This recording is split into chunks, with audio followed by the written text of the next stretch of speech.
చంద్ర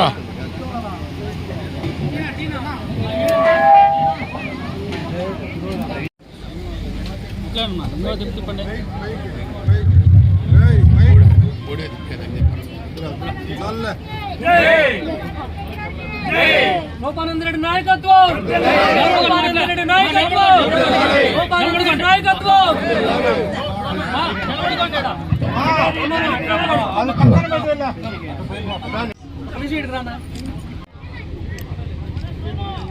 Telugu Desam party కుటుంబ సభ్యులందరికీ కూడా ఈరోజు దారివాళ్లపల్లి గ్రామ అదేవిధంగా బుజ్జవారపల్లి గ్రామ పంచాయతీ ద్వారా కూడా మీ అందరికీ స్వాగతం తెలియజేసుకుంటున్నాం.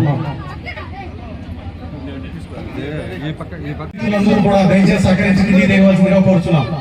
ఇప్పుడు ముఖ్య అతిథులను ముఖ్య నాయకులు అందరినీ నెక్స్ట్ నందలూరు సుబ్రహ్మణ్యం రెడ్డి దయచేసి స్టేజ్ మీదకి రావాలి. మన ప్రాంతాన్ని, మన రైల్వే కోడూరు నియోజకవర్గాన్ని ఆంధ్ర రాష్ట్రంలో గణనీయంగా అభివృద్ధి అయినటువంటి స్థాయిలో ఏర్పాటు చేయడం కోసం మొక్క రూపానందరెడ్డి గారికి మీ అందరి సాయశక్తుల చేయూతనిచ్చి ఇదే బాగాలేదు సార్. 40-50 మంది చనిపోయినారు. మీరు ఖచ్చితంగా దీన్ని హెల్ప్ చేయాలంటే ఆయన 90 కోట్లు ఇమ్మీడియట్గా శాంక్షన్ చేయడం జరిగింది. టెండర్స్ అయిపోయినాయి. మెడ్రాస్లో వర్క్ వచ్చింది. రాబోయే 10-15 డేస్లో వర్క్ కూడా పాత రోడ్డు కూడా స్టార్ట్ చేస్తారు. కొత్త 4 లైన్స్ రోడ్డు కూడా మన ఫారెస్ట్ క్లియరెన్స్ వచ్చింది.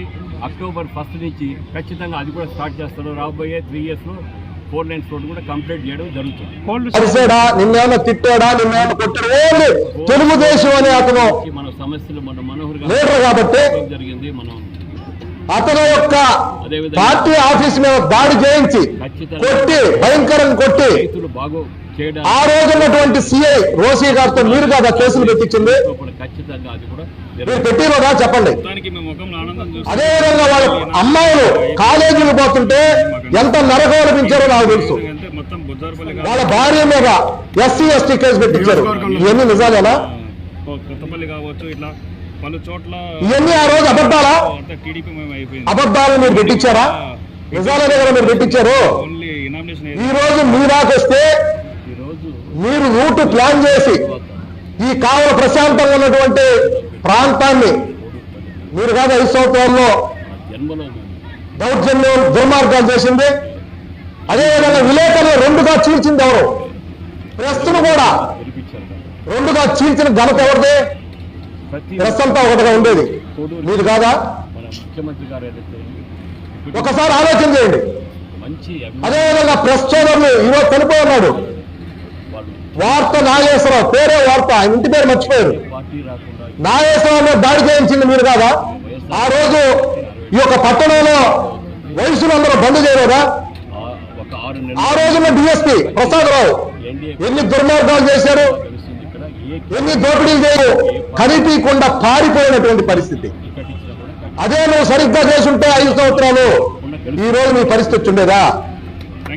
రాండి, మీ ప్రమాణానికి నేను కానీ నిరూపించకపోతే ఆ రోజు జరిగినటువంటి ఇన్సిడెంట్ అని ఆయన ఏదో ప్రమాణం అంటున్నాడు. ఆయన భూగోళంలో కానీ కూర్చుంటాడు, ప్రెస్ లో సోషల్ మీడియా అంతా పత్తిత్రాలు కూర్చుంటాడు ఒక ఆయన రఘు అని.